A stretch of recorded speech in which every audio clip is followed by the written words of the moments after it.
नमस्कार मंडळी, जय शिवराय.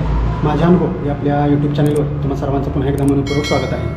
मित्र, आपण आहोत सासवडमध्ये आणि सासवड म्हटलं की आपल्याला सर्वप्रथम आठवतो तो या पुरंदरचा रणसंग्राम आणि पुरंदरच्या रणसंग्रामामध्येच जी पहिली लढाई झालेली होती त्यामध्ये वीर बाजी पासलकर हे धारातीर्थी पडलेले होते.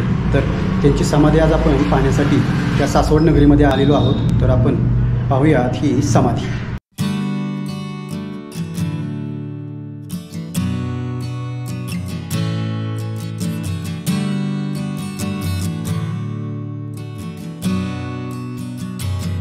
करहा नदीच्या काठावर वसलेल्या ऐतिहासिक सासवड शहरात स्वराज्य निर्मिती आणि स्वराज्य वृद्धीसाठी आपले सर्वस्व अर्पण केलेल्या अनेक ऐतिहासिक व्यक्तींच्या समाध्या आहेत.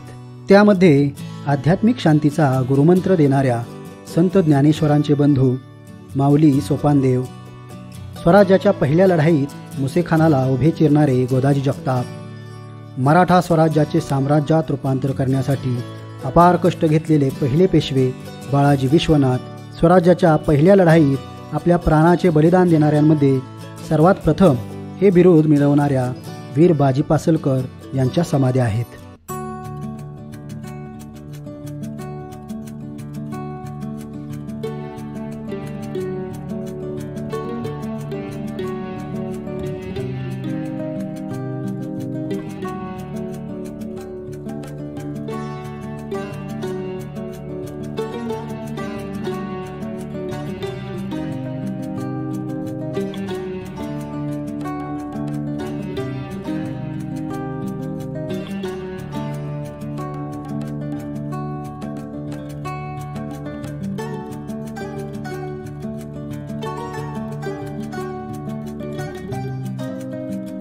सासवड शहरामध्ये असणाऱ्या या समाधी मंदिरात प्रवेश केल्यानंतर मनाला प्रसन्न करणारी आणि शौर्याची जाणीव निर्माण करणारी वीर बाजी पासलकर यांची समाधी दृष्टीस पडते आणि नकळत आपले हात जोडले जातात.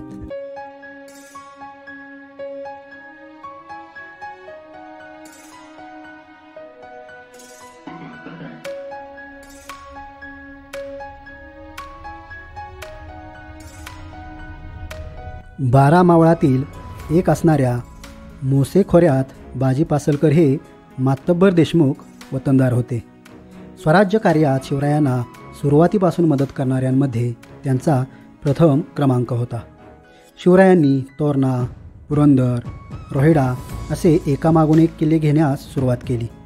ही बातमी आदिलशहाला समजताच शिवरायांच्या या आगळीकीला आळा घालण्यासाठी फत्तेखानास स्वराज्यावर पाठवण्यात आले. त्याने बेलसर येथे आपली छावणी टाकली आणि शिरवळचा सुभानमंगळ किल्ला जिंकून घेतला. शिवरायांनी कावजी मल्हार यास शिरवळचा किल्ला घेण्यास पाठवले. कावजी मल्हार यांनी एका रात्रीत किल्ला सर केला. त्याचवेळी फत्तेखानाला धडा शिकवण्यासाठी बाजी पासलकर, कान्होजी जेधे, बाजी जेधे, गोदाजी जगताप यांनी बेलसरच्या छावणीवर हल्ला केला. या गनिमी काव्याने हैराण झालेल्या फत्तेखानाने शिवरायांचा बिमोड करण्यासाठी पुरंदरला वेढा दिला. यावेळी झालेल्या धुमश्चक्रीत बाजी पासलकर, गोदाजी जगताप, बाजी जेधे यांनी पराक्रमाची शर्त केली. गोदाजी जगतापांनी फत्तेखानाचा सरदार मुसेखान याला खांद्यापासून ते बेंबीपर्यंत उभा फाडला. मात्र शौर्याने लढणाऱ्या बाजी पासलकरांच्या तलवार चालवणाऱ्या हातावर गनिमाने मागून वर्मी वार केला. पेशाने लढणाऱ्या बाजींनी पाठ फिरवून गनिमाकडे तोंड करताच गनिमाने बाजींच्या छातीवर जबर वार केला. ही धुमश्चक्री सासवड भागात चालू होती. एवढे इप्सित साध्य करून फत्तेखान मैदानातून आपल्या बेलसरच्या छावणीकडे पळत सुटला. मराठा सैन्याने बाजींना उचलून पुरंदर किल्ल्यावर नेले. केवळ शिवरायांना पाहण्यासाठी बाजींनी आपला प्राण रोखून धरला होता. अगदी छोट्या मुलाप्रमाणे शिवरायांनी बाजींना आपल्या मांडीवर घेतले. शिवरायांशी बोलून बाजींनी आपला प्राण सोडला. अशा पद्धतीने स्वराज्याच्या पहिल्या लढाईत सर्वात प्रथम बलिदान देण्याचा मान बाजी पासलकरांनी पटकावला होता. अशा या नरवीर बाजी पासलकरांचे नाव आधुनिक युगात वरसगाव धरणाला मिळाले. मात्र शोकांतिका अशी की त्यांचा राहता वाडा आणि शेती या धरणाच्या पाण्याखाली कायमची लुप्त झाली.